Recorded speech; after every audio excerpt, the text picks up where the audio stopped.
I wanted to congratulate Adam Thielen on 500 catches as a Viking. I learned only 3 guys have done that, and the other 2 guys are named Chris Carter and Randy Moss. So that's elite company, and it says a lot about not only Adam as a player, but Adam as a man, because you don't do that on accident. You don't do that just because you have a couple good years. The ability to have sustained success over and over and over again says something about you as a person, not just as a player. And I think so highly of Adam. He does everything the right way, and I'm excited to see where he takes it from here, because I'm so lucky to get to play with him, and I'm grateful that he gets something like this achievement-wise, because he deserves it, and will go down as one of the best Vikings of all time.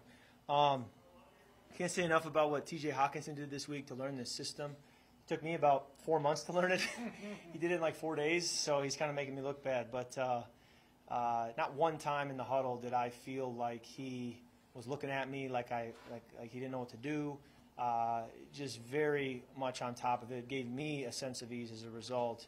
And you don't do it by yourself. It was Coach Ange working with him after hours, and I got to give a lot of credit to David Blau. David took over post-practice, pre-practice with TJ to help him transition from his old system to this system. And I'm sure TJ's head is spinning, and there's a lot he's still got to learn. But he helped us today, and just got to say I'm grateful for the work that he put in, that David put in, that Ange put in to get him ready. And then there's no way we win this game without our defense just keeping us in it, letting us, kind of hang around. And they just kept making play after play after play, and gave us the chance late in the game, especially with Harrison's interception, to take it down to the red zone, to give us a chance to win that game. And it felt in a lot of ways like our other wins this season, where you can't point to a perfectly played offensive game where everything clicked, but just defense picking us up, special teams picking us up, and then finding a way to make enough plays at the end and find the inches. And it's great to be 7-1, but I think, as I've said at many other of these post-game conferences, we do need to play better. And we're certainly going to get tested major, next week, and got to be ready for that challenge. So I can take any questions you have. What you just said about 7-1, but you win games like this. What does that tell you about this team? Well, I think finding the inches is important, and I think it's important to find those in situations. Third down, red zone, 2-minute, end of half, end of game, and so I think that's probably some of the areas we've been finding successes end of half, end of game. Certainly not today with our interception at the end of half, but even that was shaping up to be a positive drive, get down in field goal range, and then had a turnover. But that's where we've kind of found the inches, is at the end of a half and end of game. Kirk, what was the mentality like? You guys get down 17-7 there early in the fourth quarter, basically be perfect from there. I don't know. It all runs together right now. I remember thinking, with the way their defense is playing against us, a 10-point lead, that's going to be tough. But I think the combination of the explosive play on third down to Justin getting us down there, Dalvin making an unbelievable catch, Harrison's interception, they were just kind of plays that snowballed together that got us back in the game. And I really have a lot of respect for Coach Del Rio and that defense and the way they played today. I felt like they frustrated us much of the game, and have a lot of respect for the way they play. What were your emotions just kind of returning to Washington, Kirk? Yeah, I just had a lot of really warm emotions and a lot of gratitude for the fact that I got to play here, that I had the privilege of being here for 6 years. And as we pulled in with our buses, I could see that home player parking lot where I remember walking out to meet my family and to see teammates and coaches, the Sean McVays of the world that you'd visit with after a game, and just it kind of made me emotional pulling in on the bus just thinking about that and kind of where things have gone. And just so grateful I got to play here and got to play for the coaches I did.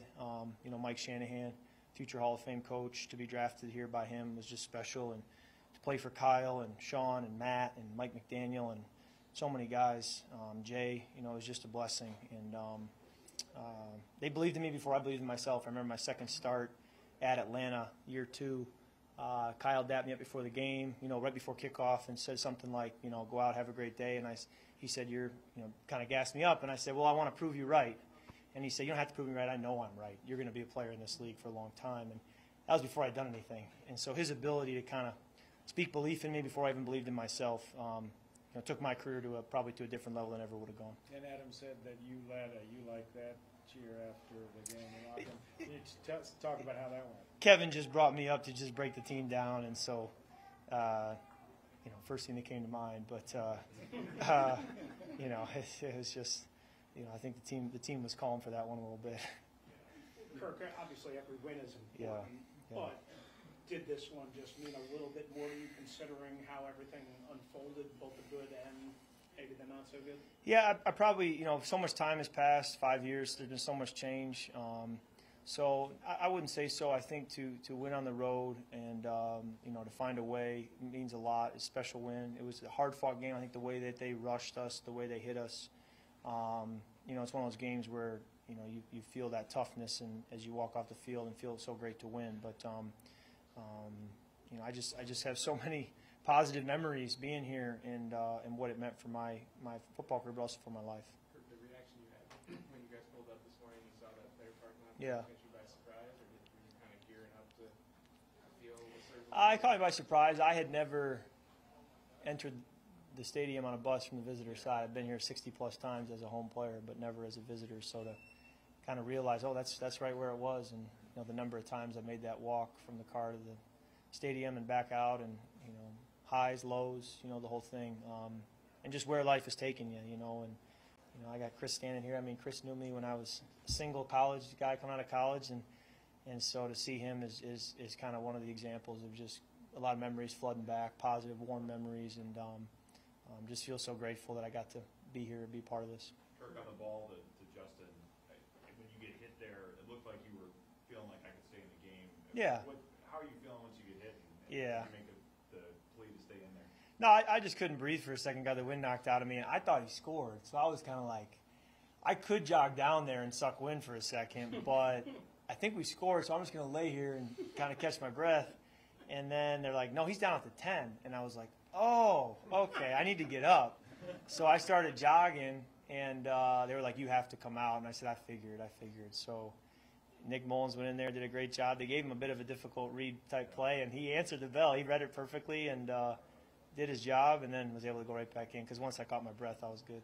The touchdown to Cook, that was a route that Oh, man. see it. Just an awesome design by our coaches. They sit there late Thursday night and draw up those red zone plays, and to create that design is outstanding. And then Dalvin executed it perfectly and made the play. And certainly the throw's got to be there, but Dalvin making the catch, keeping his feet in bounds. He got up and sprinted like he was shocked he caught it. So it was funny. It was awesome. It was so cool to see his reaction, and it was a big-time play in the game. Kirk, for those who've covered your career, Yeah. It's a case study in battling adversity, Yeah. ups and downs, where you are now in the NFL. Just words of advice for somebody like Taylor Heineke or other Yeah, people yeah. who are battling adversity. Sure. But that's the NFL. It's the ups and downs. Could you just talk about your journey and how it could benefit other quarterbacks around the league? I have a lot of respect for Taylor, the way he played today, the way he plays week in and week out.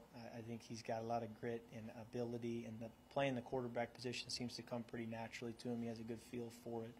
I'll never forget when Coach Shanahan was let go, and I was kind of down in the dumps. The last thing he said to the team was, he said, remember, guys, tough times don't last, tough people do. And I took that with me, because this game's going to beat you up. This league's going to beat you up. And you have to remind yourself, tough times don't last, tough people do. And, what Mike was saying in that moment and what I was taking it as is, you better choose to be a tough person. And you better battle back physically, emotionally, mentally when this game kicks you down. And if you do, you're going to make it. And, being in year 11 now, I see the truth of Mike's words over a decade. And, this game's going to keep testing me, and you got to keep finding a way to be a tough person. One more for Kirk.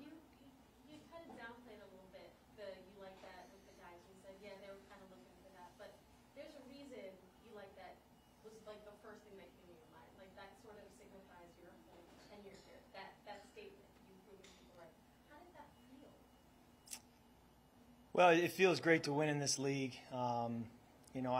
Like I said, had so many warm memories coming in, and so on the way out, to be able to, remember those as well with a win is so much better than after a loss. So I told my wife when we touched down yesterday, I said, we got to schedule a weekend, get a babysitter, we got to come back here to the DMV and spend a weekend, go to all the former places, all my favorite restaurants, see all the people that helped me, body work people, you know, ministry people. Got to do it. So we got to block out the days because it just reminded me again. I got to get back here. So you know, it's special to be back and to win. And